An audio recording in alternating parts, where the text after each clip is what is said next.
Aleksej, kāpēc tu tā domā? Kāpēc 13 miljonu zinātnieku un 0 rezultāta? Taču tehnoloģiju attīstību mēs ar jums redzam un novērojam. Jā, dažās jomās progress ir F, bet tādam pašam progresam vajadzētu būt arī citās jomās – biomedicīnā, enerģētikā, dažādās transporta tehnoloģijās, ne tikai uz ceļiem, bet arī lidojošās, visādas kosmiskās F transporta tehnoloģijas. Tam visam arī vajadzēja attīstīties un evolucionēt tieši tāpat, bet mēs to neredzam. Lūk, ir vēl arī sociālās tehnoloģijas, tagad arī atcerējos, tas ir sabiedrības organizācija. Mums arī ir diezgan vienpusēji izveidots modelis, un tas īpaši nemainās. Lūk, bet patiesībā viss ir jāmaina. Tas nozīmē, ka viss ir jātīsta un jāvirzās uz priekšu, balstoties uz iepriekšējās pieredzes uzkrāšanu, analīzi, jauna, pilnīgāka aparāta, tehnoloģijas, metodas radīšanu un tā tālāk soli pa solim. Tehnoloģija un zinātniskā progresa evolūcija elektronikā ir tieši paraugs. Tā tam vajadzētu būt visur, bet tā nav. Bet tā vajadzētu būt. Mums ir ļoti daudz jomu, kuras acīm redzami cieši no progresa trūkuma. Lūk, piemēram, ģenētika. Tas ir, mēs jau pa ķieģelīšiem varam salikt, ne skudru, bet kaut kādas vienkāršas šūnas jau var salikt. Bet ko tas nozīmē? Ka mums vajadzētu gūt kādu labumu, ieguvumu no tā, vai ne? Lūk, kad tika atklāta un sāka attīstīt elektroniku, mēs ieguvām labu rezultātu, kad tika atklātas telekomunikācijas. Televīzija, arī tas viss ļoti ātri sāka attīstīties. Lūk, militārās tehnoloģijas, piemēram, ar šīm atombumbām, ar šīm balistiskajām raķetēm. Tas viss taču ļoti ātri mainījās tieši mūsu acu priekšā. Lūk, bet kāpēc tas nenotiek medicīnā? Kāpēc mums joprojām nav baterijas? Lūk, parastās baterijas, teiksim, kā pirkstiņa baterija, bet tāda, kas varētu darbināt, veselu māju nedēļu no vietas. Es tā vienkārši piemēram saku, vai ne? Tas taču it kā tūlīt jau vajadzētu būt. Turklāt pats interesantākais, par to taču visi zinātnieki runā, ka mēs jau tūlīt to izdarīsim, vai tūlīt tas būs. Bet tā vēl nav. Kāpēc? Kas viņiem traucē? Jā, piekrītu. Tātad no vienas puses mums ir elektronikas attīstība, teiksim, vai tās pašas atomtehnoloģijas, jā, bet tas bija toreiz pagātnē. Bet tagad medicīna pat nevar, piemēram, izveidot jaunu zobu vai izārstēt redzi, jā, atgriezt to normālā stāvoklī. Jā. Bet tās redzes ārstēšanas metodas patiesībā tā nav ārstēšana, tas nav atgriešanās iepriekšējā veselīgā stāvoklī. Un tā ir ar jebkuru veselības jomu, jā, tur ļoti, ļoti reti kaut kas tiešām atjaunojas. Pārsvarā tie ir kaut kādi palīglīdzekļi, operācijas, tur nogriešana, implanti, kaut kas tāds, jā, bet ne pilnīgi atgriešanās veselīgā stāvoklī. Jā. Tātad mums ir tāda dīvaina situācija, ka viena dzīves daļa mums ir 21. vai jau gandrīz 22. gadsimtā, bet pārējie dzīves aspekti vēl joprojām ir tāpat kā, teiksim, 18. 19. gadsimtā vai pat agrāk. Acīm redzams disbalans. Tas nav normāli. Cilvēks ir tāda būtne visumā, ka viņš attīstās, ja viss notiek pareizi, viņš attīstās vienmērīgi visos virzienos. Jā, varbūt pieņemsim kāds neliels disbalans kādā noteiktā periodā, piemēram, 5 gadus vienā virzienā, tad 5 gadus citā virzienā. Bet kopumā, skatoties viena gadsimta griezumā, tādiem disbalansiem nevajadzētu būt. Kaut kas te acīm redzami nesaskan, un visticamāk tam ir savi iemesli. Jā, ar lielu pārsteigumu kādreiz uzzināju, es bērnībā ļoti daudz lasīju fantastiku, un arī tagad lasu, jā, ka fantastikas klasika, ko mēs tagad lasām, ir sarakstīta 50., 60. gados 20. gadsimtā. Tā tad ir pagājis pusgadsimts, un fantastikas varoņi jau lido uz Marsu, uz citām galaktikām, vēl kaut kur, jā, bet mēs pat nevaram izkļūt ārpus Zemes. Te ir vairāki iemesli, un par katru no tiem vajadzētu pastāstīt nedaudz sīkāk.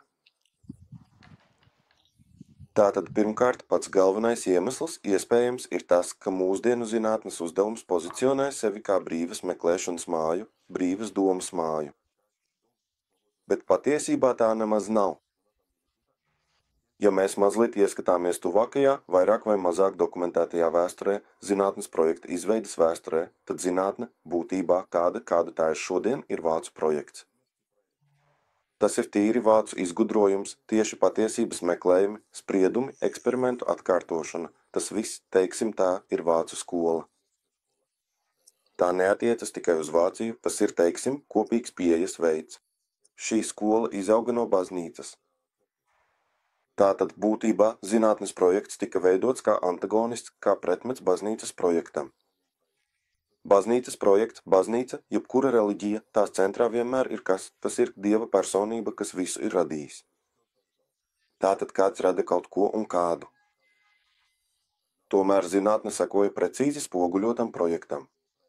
Tur kaut kas, lielais sprādziens, radīja kaut ko un pēc tam kādu, piemēram, cilvēku uz zemes. Nu, ne tikai cilvēku, bet vispār visu dzīvo. Kā Dievs radīja visu dzīvo, tā šeit visu dzīvo radīja lielais sprādziens, kur uzsprāga kaut kāda maza lietiņa, kas nezin no kurienes radusies. Jā, un tad no šī kaut kā parādījās kāds.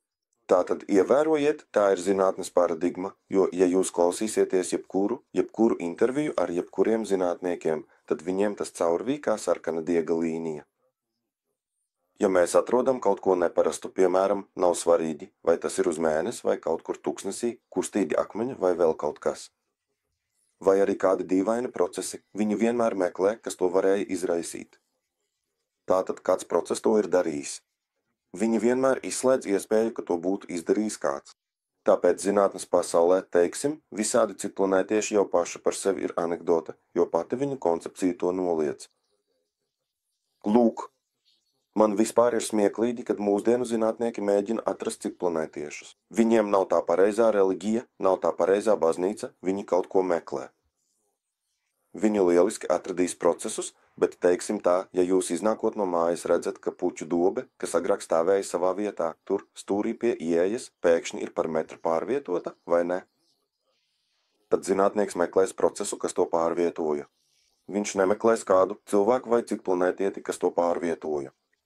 Viņš meklēs procesu, un tas ir strupceļa pieejas veids. Proti, jā, varbūt ir kāds process. Nolija lietus, bija aplidojums, bet varbūt arī kāds to izdarīja. Un sanāk, ka mums ir divi dažādi antagonistiski projekti, kas katrs velk uz savu pusi. Vieni visur meklē gribu, Dieva gribu, bet citi meklē procesu. Bet mūsu dzīve ir integrāla. Ir jāmeklē gan viens, gan otrs kopā. Un, manuprāt, tieši šeit slēpjas viens no lielākajiem mūsdienu zinātnes neveiksmēm, mūsdienu progresa trūkuma iemesliem. Tad sanāk, ka zinātne jau pašā sākumā pieļauj kļūdu, tā neparedz kāda saprātīgas radošas spēka esamību. Tātad viņa visu pieraksta kādiem nejaušiem procesiem, vai ne? Tas jau nogriež lielu, teiksim tā, segmentu, vai ne? Lielas jomas. Jā, pilnīgi pareizi. Otra interesanta lieta, tās ir attiecības ar varu. Arī tas ir ļoti būtiski, iespējams pat pats galvenais, otrais galvenais aspekts šeit būs. Vara pēc savas būtības kontrole nozīmē zināšanu un informācijas slēpšanu. Proti, jo mazāk izpildītājs zina par kopējo ainu, jo labāk viņš pilda savu funkciju. Tā tas objektīvi arī ir, ne jau kādu ļaunu nodomu dēļ, bet jebkurš, kurš ir nodarbojies ar uzņēmējdarbību vai kādas organizācijas vadīšanu, to zina. Jo vairāk cilvēks zina, šīs zināšanas sāk traucēt, jo viņš sāk domāt, ka ir gudrāks un izdarīs labāk. Dažreiz tā patiešām var būt, bet bieži vien tas kaitē kopējam procesam. Lūk tā. Savukārt zinātne pēc savas būtības ir radīta, lai atklātu un publicētu jaunas zināšanas. Un te mums rodas tāds paradoks. Vara, kas maksā naudas zinātnei, par ko tā maksā, oficiāli it kā, lai atklātu pasaules uzbūvi, atklātu to, uzzinātu arvien vairāk. Bet daļa zinātnes taču nodarbojas ar socioloģiju, un socioloģija tieši pēta cilvēku kopienas iekšējo mehānismu veidošanu un tieši noskaidro, kurš tur komandē, kurš pakļaujas, kādos apstākļos komandē un tā tālāk. Tā tad iznāk, ka vara maksā naudu zinātnei, vai ne? Bet tā maksā tā, lai ar dažām lietām tā nenodarbotos. Un, piemēram, socioloģija ir viena no tām jomām, kas vairāk aptumšo un samulsina situāciju, nekā to skaidro. Un, diemžēl, tās pašas lietas notiek arī citās jomās, tās izplatās arī uz citām nozarēm. Piemēram, ja piešķirtu nemirstību, tad iznāk, ka būtu pilnībā jāpārveido. Tas ir, mums uzreiz būtu iedzīvotāju pieaugums, iedomājieties, un visi pārstātu mirt. Tātad, tas taču uzreiz būtu sociāls sprādziens, būtu pilnībā jāmaina sabiedrība, un tas uzreiz ir draudz zaudēt kontroli. Iedomājieties, jums pārvaldībā bija 10 cilvēki. Nu labi, bet rīt jau 10 000. Vau, kā šo pūli var organizēt? Kā viņu pabarot? Kā viņus apģērbt? Kur viņus izmitināt? Uzreiz rodas jautājumi, vai ne? Ziniet, ir laba frāze kādā no mūsu fantastikas stāstiem vai romāniem. Tur bija tāda situācija, ka atkal it kā mūsu tuvākā nākotne, un viens no zinātniekiem, sēžot pie šašlika ar politiķi, saka, bet ja es arī došu superviņu dzinēju, un cilvēki izklīdīs pa visu galaktiku, tad būs smiekli. Nākamajā dienā vēlēšanas, bet balsot nav kam, visi izklīduši. Tas tieši norāda, kāpēc vara nav ieinteresēta noteiktu zinātnes un tehnoloģiju virzienu attīstībā. Tas ir tik acīm redzami, ka, manuprāt, to pat nav nepieciešams pierādīt. Tā sanāk, ka zinātne atkal, it kā nonāk pretrunā ar saviem principiem, sadarbojoties ar varu un ir spiesta pielāgoties varai, kas to finansē. Jo zinātne pati nevar pelnīt naudu, tas ir viennozīmīgi, vai ne? To vienmēr finansē. Kad zinātne sāk pelnīt naudu, tā vairs nav zinātne. Ir, teiksim, nosacītās ASV ir 2 institūti. Tātad vienu institūtu lobē naftas industrija, bet otru zaļās enerģijas pārstāvji. Un tad pie pirmā institūta atnāk naftas industrijas pārstāvji un saka, mums vajadzīgi pētījumi, kas pierāda, ka saules enerģija nav efektīva, bet naftai joprojām ir ļoti daudz rezervju, tāpēc tā ir pietiekami tīra. Tā ir pat tīrāka nekā saules enerģija vai vēja turbīnas, jo vēja turbīnās izmanto daudz materiālu, kurus nevar pārstrādāt. Un zinātnieki raksta, lūdzu, zinātnieki uzraksta to pētījumu, jā, naftas enerģētika ir vislabākā, beigās tā ir visčistākā un viss ir lieliski. Pēc tam, ruki sakot, tie paši zinātnieki vai viņu kolēģi, balstoties uz tiem pašiem principiem, bet jau citā universitātē, uzraksta oficiālu ziņojumu, ka saules enerģija ir visčistākā, vēja turbīnas ir vislabākās un viss ir lieliski. Tātad tā ir tā saucamā zinātne pēc pasūtījuma. Ko jums vajag, to mēs jums arī uzrakstīsim. Jā, vēl ir situācija, ka tas, kurš finansē, sāk ietekmēt pētījumu gaitu kaut kādu konstruēšana. Viņš saka, izdari man tieši tā. Nevis tā, kā tu gribi kā cilvēces labā, bet man vajag tieši šādi. Es tev maksāju, tu dari tieši tā. Jā, tas, ko jūs aprakstījāt, ir aptuveni 95% no visas zinātnes. Lūk, vajag tieši tā. Un šāds rezultāts. Un viss.